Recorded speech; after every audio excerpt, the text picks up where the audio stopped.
வணக்கம் ஃப்ரெண்ட்ஸ், எல்லோரும் எப்படி இருக்கீங்க? நல்லா இருக்கீங்களா? இன்றைக்கி இந்த சாரியோட ப்ளவுஸ் தாங்க பார்க்க போகிறோம். ரொம்ப சூப்பராக பண்ண போகிறோம். ஒன் சைடு டிசைன் தான். இதில் ரொம்ப பிகினர்ஸாக, அதாவது புதுசாக டிசைன் பழகிறவங்களுக்குலாம் இந்த ப்ளவுஸ் யூஸ்ஃபுல்லாக இருக்கும். வாங்க எப்படி பண்ணலான்னு பார்க்கலாம். இது சாரீ ஃபுல்லாக orange colour, blouse green colour, முந்தியும் க்ரீன் கலர். இப்போ நான் பேப்பரில் தான் பேக் சைடு கட் பண்ணி எடுத்துகிட்டு வந்திருக்கேன். பேக் சைடு உங்களுக்கு என்ன உயரமோ மார்க் பண்ணிக்கோங்க. இதோட சுற்றளவு 10.5 இன்ச்சுங்க. இப்போ நான் 3 இன்ச்சு வச்சு மார்க் பண்ணுறேன். நெக்கோட உயரம் 10 இன்ச்சுங்க. இது மாதிரி நேராக 3 இன்ச்சுக்கு கோடு போட்டுக்கோங்க.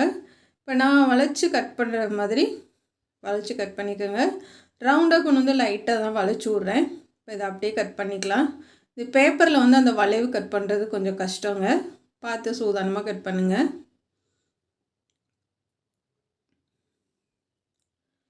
இப்போ நம்ம கட் பண்ணி எடுத்தாச்சு. இப்போ கட் பண்ணி எடுத்ததை விரித்து வச்சிடலாம். இப்போ நீங்கள் விரித்து வச்சு ஒரு சைடு மட்டும் ஒரு 2 இன்ச்சுக்கு நம்ம மார்க் பண்ணி, சென்டர்லேருந்து 2 இன்ச்சுக்கு மார்க் பண்ணி இதை கட் பண்ணி எடுத்துக்கோங்க வளைவாக. இந்த மாதிரி எடுத்துக்கோங்க. அதாவது இந்த பக்கம் நம்ம வளைச்சி கட் பண்ணது நம்ம சோத்து கை பக்கம் வர்ற மாதிரி பார்த்துக்கோங்க. இப்போ நான் வைக்கிறது சோத்து கை பக்கம் வரணும். அதாவது டிசைன் இந்த பக்கம் தெரியலாம். அதாவது நம்ம பின்னு குத்துவோம் பாருங்கள், அந்த பக்கம் அந்த சைடு உள்ளது வரணும். இது இந்த பக்கம் சோத்து கை சைடு வர மாதிரி பார்த்துக்கோங்க. அது பார்த்து கவனமாக நீங்கள் வைங்க. வச்சு பார்த்து கூட மார்க் பண்ணிக்கோங்க. இப்போ அந்த பேப்பரில் இருக்கிற மாதிரி நீங்கள் லைனிங்கை அப்படியே கட் பண்ணி எடுத்துக்கோங்க. இந்த மாதிரி குண்டூசி குத்திட்டு இந்த பேப்பரில் இருக்க அளவு அப்படியே நம்ம லைனிங் கட் பண்ணி எடுத்துக்கலாம். என்னடா அப்படி புதுசாக வித்தியாசமாக பண்ணுறாங்கன்னு நினைக்கிறீங்களா? அது நம்ம என்னன்னா, இது லைனிங் நம்ம கட் பண்ணிவிட்டு தனியாக வேறு லைனிங் போடுவோம். சில பேர் நம்ம பேப்பரை கட் பண்ணிவிட்டு நம்ம எக்ஸ்ட்ரா நம்ம அளவு வச்சு வெட்டிக்கலாம். அதாவது கிளாத் நமக்கு மிச்சமாகும். அதுக்காக மட்டும்தான். இப்போ இந்த பக்கம் வச்சு குண்டூசி வச்சு குத்தி நீங்கள் மார்க் பண்ணிக்கோங்க. எக்ஸ்ட்ரா தையலுக்கு 1/2 இன்ச்சு விட்டுட்டு கட் பண்ணுங்கள். சரியாக வச்சுக்கோங்க. வச்சுட்டு கரெக்டாக மார்க் பண்ணி கட் பண்ணுங்கள். இந்த மாதிரி ஒரு 2-3 பக்கம் குண்டூசி குத்திட்டு அதே அளவு நம்ம கட் பண்ணி எடுத்துக்கலாம்.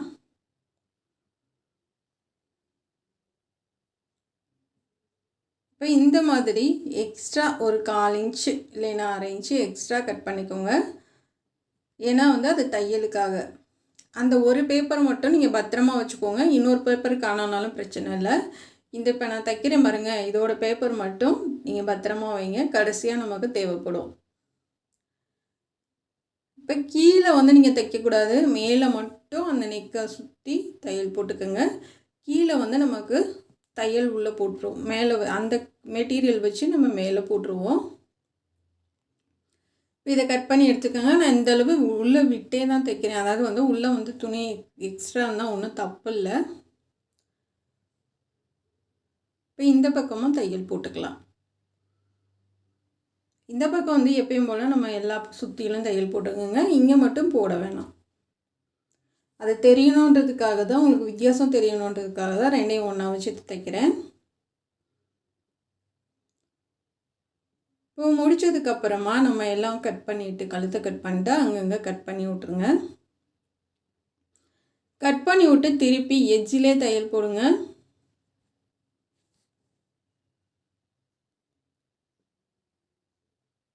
கரெக்டாக எட்ஜிலே போடுங்க.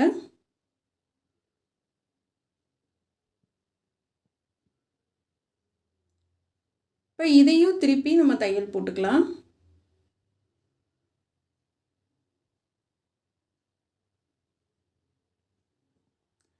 நல்லா கையில் தேய்ச்சி விட்டு தையல் போடுங்க.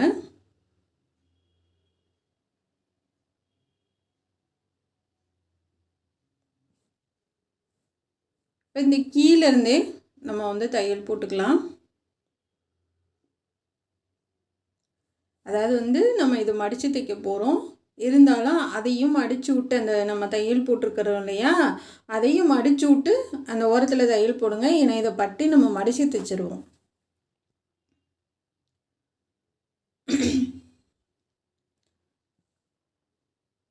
கரெக்டாக அந்த ஓரத்துலேயே தையல் போட்டு வாங்க ஃபுல்லாக. அந்த நெக்கோட வளைவு வந்து நம்ம சரியாக வந்து தையல் போட்டிருந்தா மட்டும்தாங்க அந்த நெக்கோட ஷேப் வந்து நமக்கு அழகாக கிடைக்கும். அதனால் வந்து தையல் போடுறதில் ஒரே அளவாக போட்டு திருப்பி நீங்கள் கரெக்டாக வச்சு அமுக தையல் போடுங்க. அப்போ தான் வந்து அந்த ஷேப் வந்து நமக்கு கரெக்டாக கிடைக்கும்.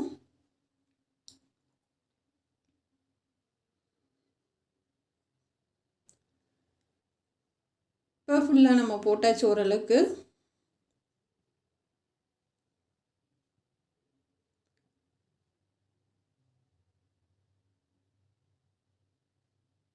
அந்த வளைவுலலாம் நீங்கள் நிப்பாட்டி திருப்பினீங்கன்னா தான் அது சரியாக வரும்.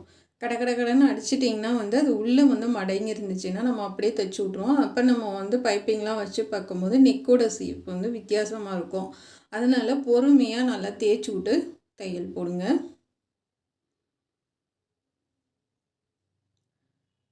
இப்போ 2 பக்கமும் நம்ம போட்டாச்சு. இப்போ கீழே வந்து மடித்து தைச்சிடலாம். அந்த கீழே இருக்கிறத வந்து நான் லைட்டாக மடித்து விட்டு கிராஸாக மடித்து விட்டு அதுக்கப்புறம் மடித்த ஒட்டி சரியாக வந்துச்சு. அதே மாதிரி மடிச்சுக்கோங்க.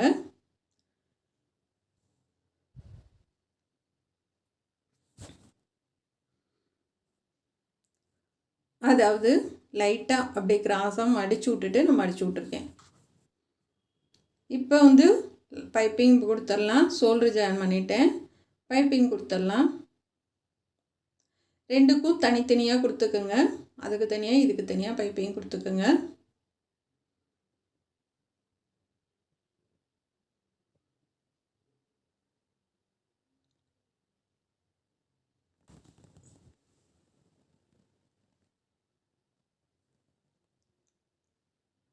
இப்போ வந்து நம்ம கொடுத்தாச்சு. இப்போ அழகாக உருட்டி தைச்சிடலாம். இந்த இடம் தான் ரொம்ப முக்கியம். இந்த இடத்துல நீங்கள் அழகாக கொடுத்தீங்கன்னா மட்டும்தான் உங்களுக்கு ஃபுல்லாகவே பைப்பிங் சூப்பராக வரும். நான் ஒரு ப்ளவுஸுக்கும் உங்களுக்கு சேர்த்து பைப்பிங்கும் சொல்லித்தரேன். ஏன்னா இப்படி பண்ணுங்கன்னு சொல்லிடலாம் ஈஸியாக. நீங்கள் கற்றுக்கணும். அதனால தான் வந்து ஒரு ப்ளவுஸ்லேயுமே நான் சொல்லித்தரேன். ஈஸியாக நீங்கள் கற்றுக்குங்க. டிசைன் ப்ளவுஸ்க்கு முக்கியமே பைப்பிங் தான். அதனால் அதை வச்சு பார்த்து ஈஸியாக கற்றுக்குங்க.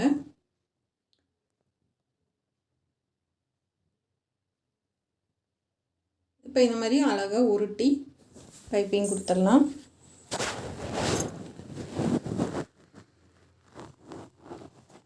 கீழேலாம் மடித்து விட்டு நீங்கள் பைப்பிங் பண்ணிங்க அப்படின்னா உங்களுக்கு ஈஸியாக இருக்கும்.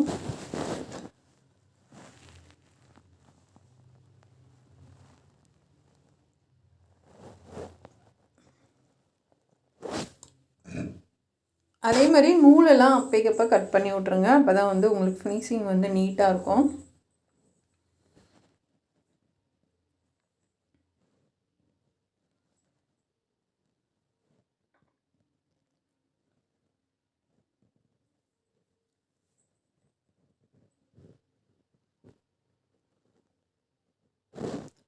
இப்போ இது முன்னாடியும் நம்ம மடித்து எடுத்துடலாம்.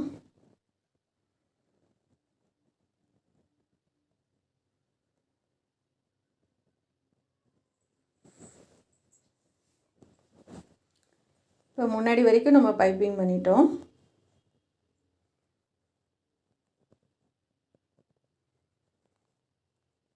பாருங்கள், ரொம்ப அழகாக பண்ணிட்டோம். இப்போ வந்து இது கிராஸ் பீஸு 2ஆக மடித்து நம்ம சைடில் பார்டர் கொடுக்கறதுக்காக நான் அடித்து தைக்கிறேன். அதாவது 1.25 இன்ச்சு அகலம் வச்சு தைக்கிறேன். 2ஆக மடித்து ஓரத்துலேயே தையல் போட்டுக்கோங்க.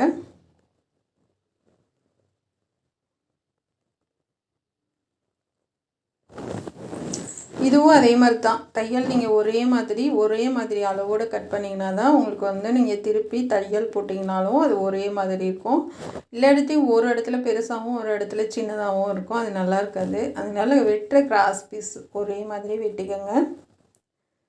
இப்போ இந்த பக்கம் நம்ம பைப்பிங் கொடுத்துட்டோம். இப்போ மேலேருந்து ஷோல்டர்லேருந்து நம்ம வச்சுட்டு வரலாம்.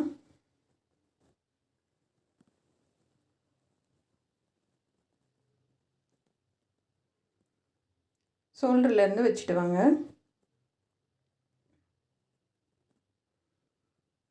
அதாவது பைப்பிங்க்கும் இந்த நம்ம தைக்கிறதுக்கும் கொஞ்சம் கேப் விட்டு தைங்க. அப்போ தான் அது பார்க்குறதுக்கு ரொம்ப அழகாக இருக்கும். ஏன்னா பைப்பிங் ஒட்டி நீங்கள் இந்த பீஸ் வந்து கொடுத்தீங்க அப்படின்னா ஒன்றுமே தெரியாது, நம்ம பைப்பிங் நம்ம பண்ணதே தெரியாது. அதனால் பைப்பிங்கை விட்டு தள்ளி கொடுங்க. சப்போஸ் இது உங்களுக்கு வரல அப்படின்னா லேஸ் கூட கொடுங்க.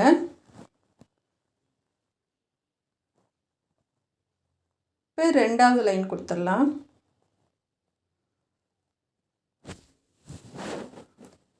ஒரு லைன் கொடுத்துட்டு 2வது லைன் கொடுத்துக்கலாம். 2 தையல் போட்டு எடுத்தாச்சு. இப்போ அடுத்து இன்னொரு லைன் கொடுத்துக்கலாம்.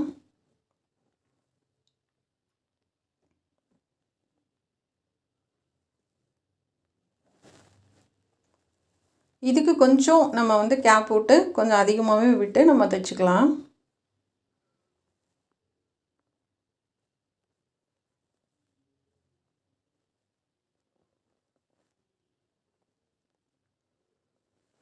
நல்லா ஓரத்துலேயே சூப்பராக தையல் போடுங்க. இது கிராஸ் பீஸுன்றதுனால நமக்கு வந்து சுருக்கம் இல்லாமல் நீட்டாக கிடைக்கும்.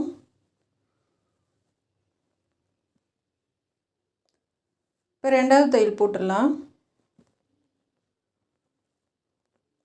இதுக்கு நான் டிசைனுக்கு எடுத்திருக்க சில்க் காட்டன் எடுத்திருக்கேன்.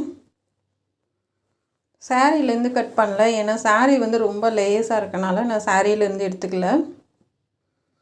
இப்போ 2 தையல் போட்டாச்சு. இப்போ நம்ம அதுக்கு கொடுத்த மாதிரி இதுக்கும் கீழேருந்து கொடுத்துட்டு வரலாம்.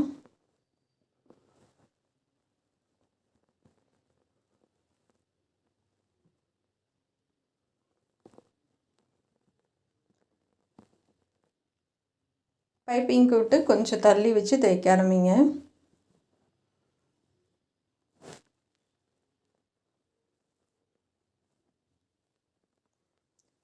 இது வளைவு இருக்குது, அதனால வளைவு பார்த்து தைச்சிட்டு வாங்க.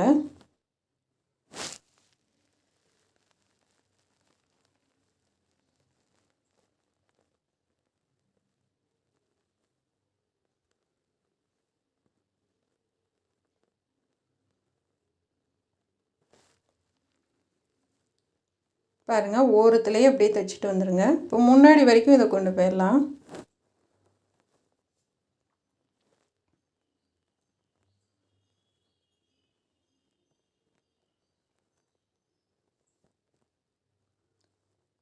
இப்போ முன்னாடி வரைக்கும் எடுத்துகிட்டு வந்தாச்சு.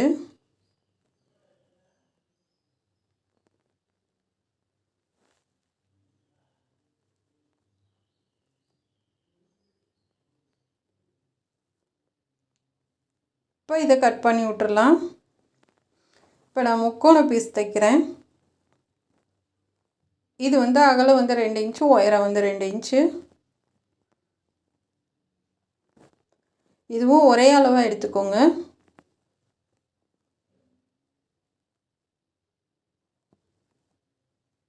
இப்போ எடுத்ததுக்கப்புறமா நூலெல்லாம் கட் பண்ணிவிட்டு நான் பண்ணுற மாதிரி பண்ணுங்கள்.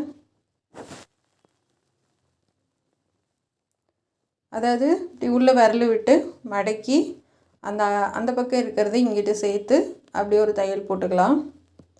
இது ரோஸ் பூ இதழ் மாதிரி இருக்கும் உங்களுக்கு பார்க்குறதுக்கு.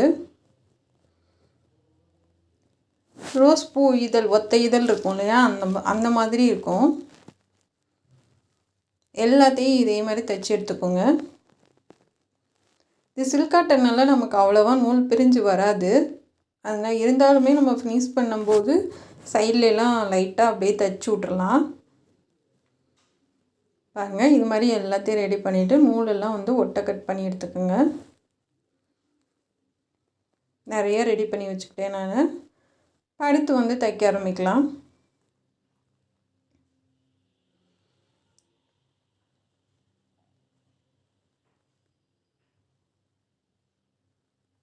இப்போ நான் முன்னாடி இருந்தே கொடுக்குறேன்.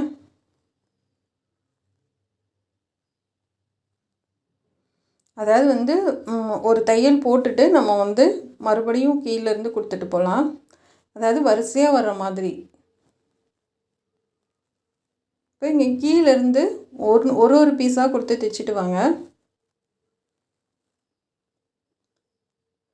கீழே பிசுறு தெரியும், அது அடுத்து இன்னொரு லைன் சைடில் கொடுக்குறப்ப நம்ம அதை மறைச்சி தைச்சிக்கலாம். இப்படி ஒரு இதில் கொடுத்துட்டு அடுத்து தூக்கி தூக்கி நம்ம அடுத்தடுத்தது வச்சு தைச்சிட்டு வரலாம். இது கொஞ்சம் வேலை அதிகம்தான், இருந்தாலுமே ரொம்ப அழகாக இருக்கும் இது பார்க்குறதுக்கு. இந்த பூவோட இதில் லைனாக நம்ம கோர்த்த மாதிரி ரொம்ப அழகாக இருக்கும்.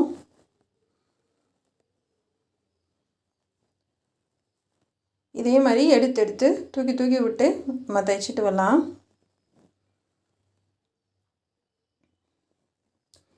அடியில் நான் உடனே கட் பண்ணுறேன், நீங்கள் அப்படி கட் பண்ணணுன்னு கிடையாது. நீங்கள் மேலே இருக்க நூலை மட்டும் கட் பண்ணி விட்டு அடுத்தடுத்து அப்படியே கொடுத்துட்டு வாங்க.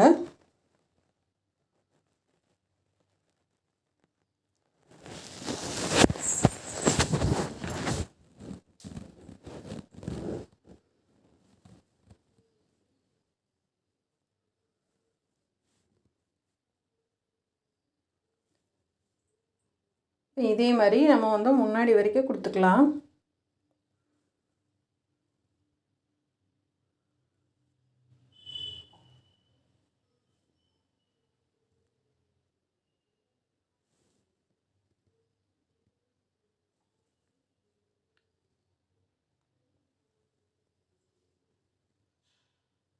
நூலெல்லாம் அப்பப்போ கட் பண்ணி விட்ருங்க. அடுத்து இன்னும் 2 மட்டும் கொடுத்துக்கலாம்.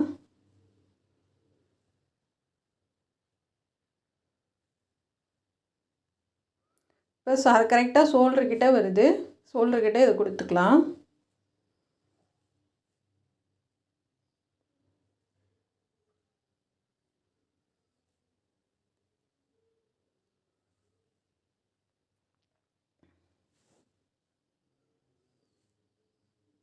நீங்கள் நினைக்கலாம், என்னடா தனித்தனியாக கொடுக்குறோமே, இது பிரிஞ்சிடாதா அப்படின்னு நினைப்பீங்க. ஆனால் ஒன்றும் ஆகாதுங்க. இதுக்கு நம்ம பாசி பண்ணிவிட்டு சைட்லெலாம் சேர்த்து நம்ம தைச்சி விட போகிறோம்.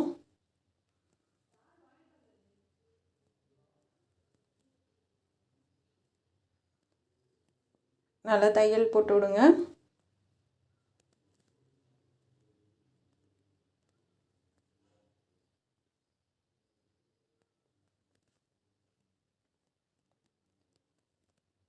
நல்லா டைட்டாக அப்படியே தூக்கி விட்டு நல்லா ஒன்றா லைனாக கொடுத்து தைச்சிட்டு வாங்க. கரெக்டாக அதை ஒட்டி வரணும், அதை கவனமாக பார்த்துக்கோங்க. அந்த பக்கம் தள்ளி போயிட வேணாம்.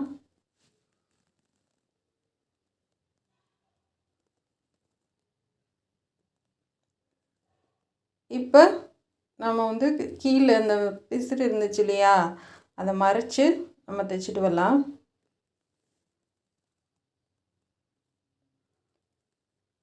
மடித்து விட்டு தைச்சிட்டு இந்த ஓரத்தில் நம்ம அப்படியே ஃப்ளிட்ஸ் மாதிரி வச்சு அப்படியே மேலே கொண்டு போயிடலாம்.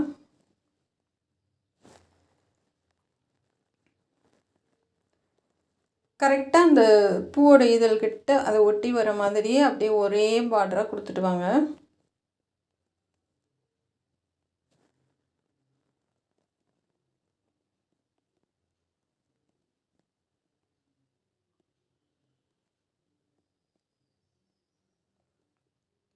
அப்படியே ஒரே மாதிரி வரணும் பார்த்துக்கோங்க. இப்போ அப்படியே ரிட்டன் திருப்பி இன்னொரு தையல் போட்டுக்கலாம்.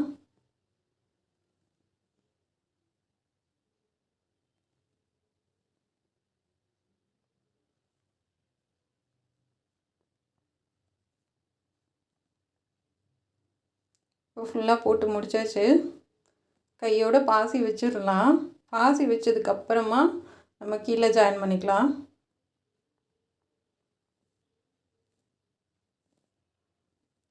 பாருங்கள் எவ்வளோ அழகாக இருக்குது. இது எல்லாத்துக்கும் பாசி கொடுத்துட்டு சைடில் மட்டும் ஒரு தையல் போட்டு விட்டுடலாம்.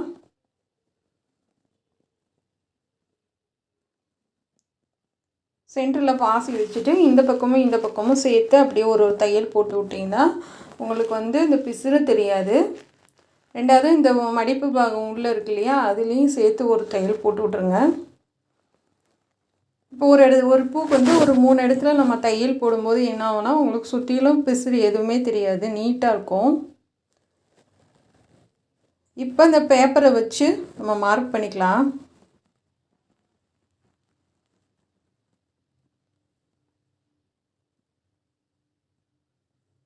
இதுக்கு தான் நம்ம இந்த பேப்பரை வந்து தூக்கி போடாமல் பத்திரமா வைங்க அப்படின்னு சொன்னேன். இந்த ஆம்கோல் வந்து கரெக்டாக வச்சுட்டு இந்த உயரம் இதெல்லாம் சரியாக வச்சுட்டு கழுத்து உயரம் பார்த்துக்குங்க. அந்த வளைவு இருக்கு இல்லையா, அதுலேயே நீங்கள் மார்க் பண்ணிக்கோங்க.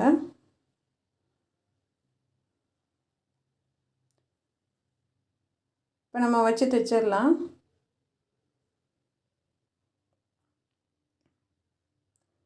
கீழேருந்தே வச்சு தைங்க.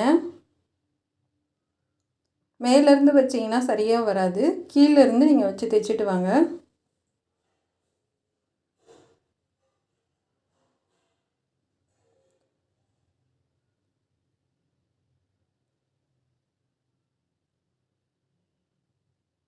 பாருங்கள், நான் இப்போ சொன்ன மாதிரி நிக்கோட ஷேப்பு உங்களுக்கு கொஞ்சம் கூட மாறலை, கரெக்டாக வந்திருக்கு. அப்படியே நிப்பாட்டி இன்னொரு தையல் போட்டுக்கோங்க. உள்ளே வந்து எக்ஸ்ட்ரா கிளாத் இருக்கிறதெல்லாம் அப்படியே மடிச்சு விட்டு ஹெம்மிங் பண்ணி விட்ருங்க. திருப்பி அந்த தையல் மேலே போட்டு விடுங்க. ஏன்னா வந்து நம்ம முதுகு பாவன்றனால ஒரு தையலோடு விட்டிங்கன்னா உங்களுக்கு பிரிஞ்சிட்டு வந்துடும். அதனால் 2வது தையல் கண்டிப்பாக அந்த தையல் மேலேயே போட்டுருங்க. போட்டுட்டு அந்த எக்ஸ்ட்ரா இருக்கிறத மடித்து அப்படியே ஹெம்மிங் பண்ணி விட்ருங்க.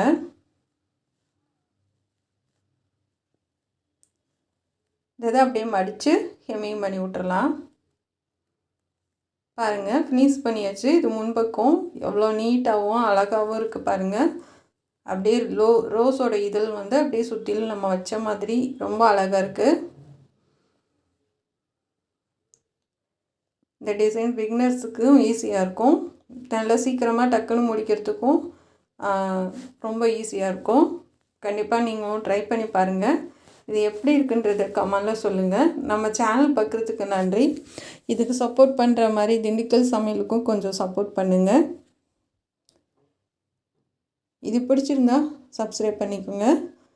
கண்டிப்பாக கமெண்ட் பண்ண மட்டும் மறந்துடாதீங்க. எப்படி இருக்குன்னு சொல்லுங்கள். நிக்கோட ஷேப் முதற்கொண்டு மாறலை. நீங்கள் மடித்து போட்டால் இந்த ப்ளவுஸு எவ்வளோ அழகாக இருக்குது பாருங்கள். இதுக்கு நம்ம 550 ரூபாலேருந்து 600 ரூபா வரைக்கும் வாங்கலாங்க.